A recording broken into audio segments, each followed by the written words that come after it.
SN news या YouTube चॅनलच्या ताज्या अपडेटसाठी चॅनलला सबस्क्राइब करा, लाईक करा, शेअर करा आणि हो बेल आयकॉन प्रेस करायला विसरू नका।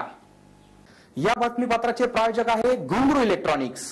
सत्यरतन, नाशिक वेस्ट, सिन्नर, नाशिक। प्रोप्रायटर राहुल भावसार।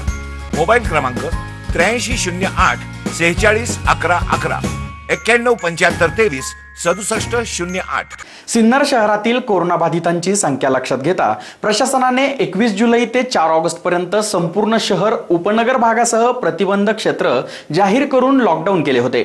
बुधवार दिनांक 5 ऑगस्ट पासून हे लॉकडाऊन मागे घेण्याचा निर्णय घेतल्याने पुन्हा एकदा सिन्नरची बाजारपेठ ही गर्दीने फुलून गेली आहे व सर्व दुकाने ही सकाळी 9 ते सायंकाळी 7 वाजेपर्यंतच सुरू राहणार आहे।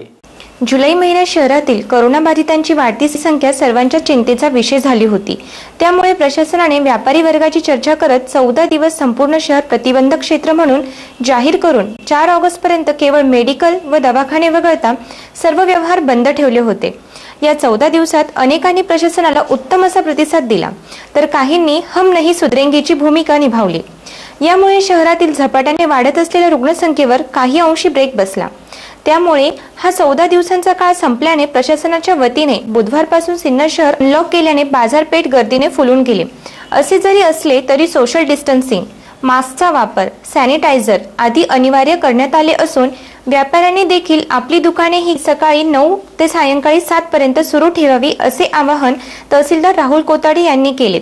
सिन्नर अनलॉक जरी करण्यात आले असले तरी विनाकारण घराबाहेर पडणे, घोळक्यात एकत्र येणे, गप्पा मारणे टाळावे आदी नियम पाळण्यात यावे असे आवाहन देखील करण्यात आले असून नियमांचे उल्लंघन करणाऱ्यावर कारवाई करण्यात येणार आहे। एसएन न्यूज साठी तुषार काळे।